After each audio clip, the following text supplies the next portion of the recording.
All right, welcome back to One Bar and Lupagus Show. I am Lupagus, going solo this evening. All right, it's time we bust out another prospect preview for the 2021 NFL Draft. This time we are looking at Alabama wide receiver Jaylen Waddle. Earlier in the draft season, it looked like he might be the best chance to follow the Vikings at 14. Lately, he's been getting a lot of positive spin, a lot of positive buzz about him. He seemed often ahead of Devontae Smith. I've seen him mocked a lot to the Lions at pick 7, and when you watch film on this guy, you understand why. The thing that sticks out about him is his speed. He takes it to another level. I mean, you can see the instant he turns on the jets and he's gone. No one is going to catch him. You're watching him on tape, and he's always 5 to 7 yards. That's how close the nearest cornerback is to him. He's always just wide open. Sharp route runner. Can in and out of his breaks super quick.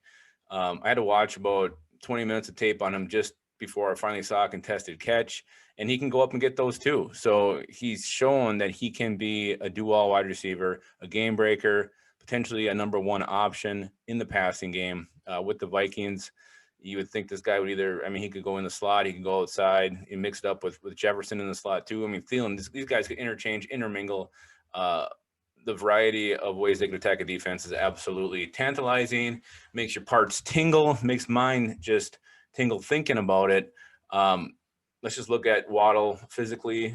He's 5'10", 182 pounds, but he's thick. He's got a thick upper body. Looks like he's put together. He's not skinny. He can break away from tackles. It takes more than one guy to bring him down usually.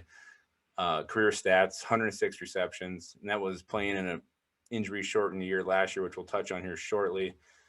1,999 career yards, 17 touchdowns.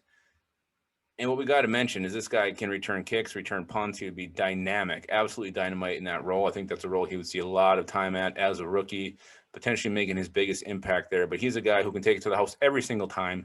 Opposing special teams would have to be aware of that.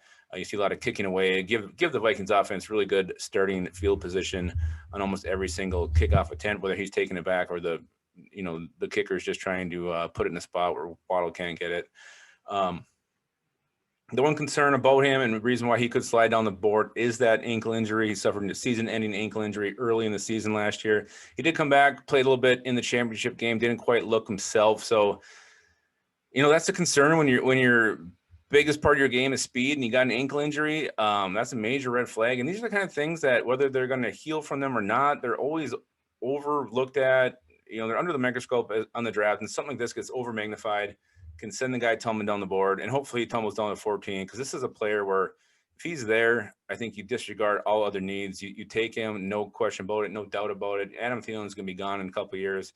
You got to have a number 2 with Justin Jefferson, and Waddle would be just an exceptional guy to put next to him. So to me, it's a no-brainer. If he's on the board at 14, you take this guy. He's one of my favorite players I've seen so far, and I've watched quite a few. So Jaylen Waddle definitely gets the One Bar and Lupagus seal of approval. I love this guy, and if he was the first wide receiver off the board, I wouldn't bat an eye at that. I wouldn't question it. I think if he checks out from a medical standpoint, I think that's definitely a possibility. All right, so that is Jaylen Waddle in a nutshell. Remember, guys, always keep your skull in your hole.